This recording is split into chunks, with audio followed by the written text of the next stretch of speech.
Growing unrest in Jordan today as thousands protest the nation's peace treaty with Israel. Protesters surrounded the Israeli embassy for a sixth day Friday. They're calling for an end to the war and attacks on hospitals in Gaza. This week, Israel announced that it would stop working with the UN agency helping Palestinians in Gaza. The United Nations Relief and Works Agency fired about a dozen of its roughly 12,000 employees accused of being involved in the Hamas-led October 7th attack, which sparked the war. The agency has lost funding from the U.S. and other countries since then. Chris Livesay has more on the impact this will have on millions of Palestinians. October 7th, the rampage and kidnappings made all the more shocking by 12 of the alleged attackers, employees of UNRWA, the primary United Nations aid agency serving Palestinians, seen taking hostages and heard bragging about it, according to Israeli intelligence. "We have female captives," he says. "I caught one." In response, the U.S., UNRWA's biggest single donor, is barring further funding. That's $400 million annually not going to support the services UNRWA provides, such as trash collection, health care, and education.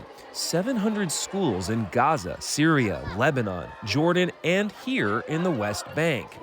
Green, blue. If they don't have this school, they will be on streets.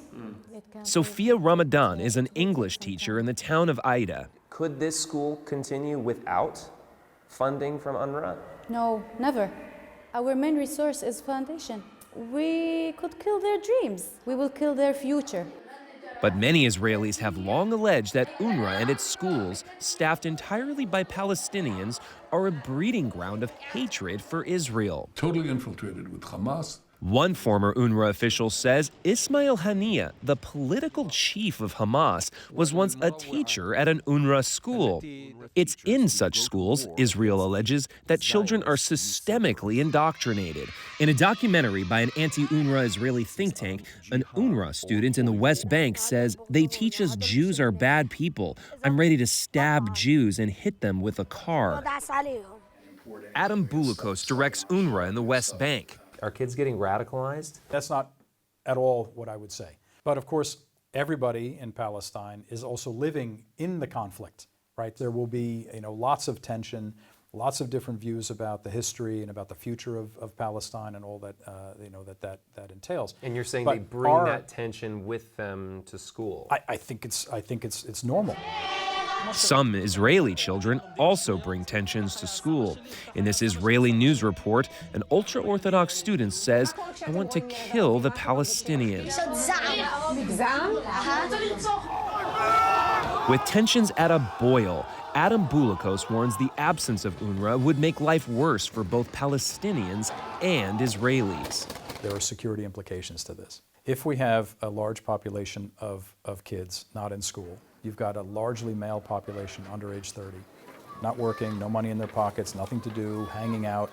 I mean, this is like a situation ripe for violence. They should be worried. We're worried. I'm worried.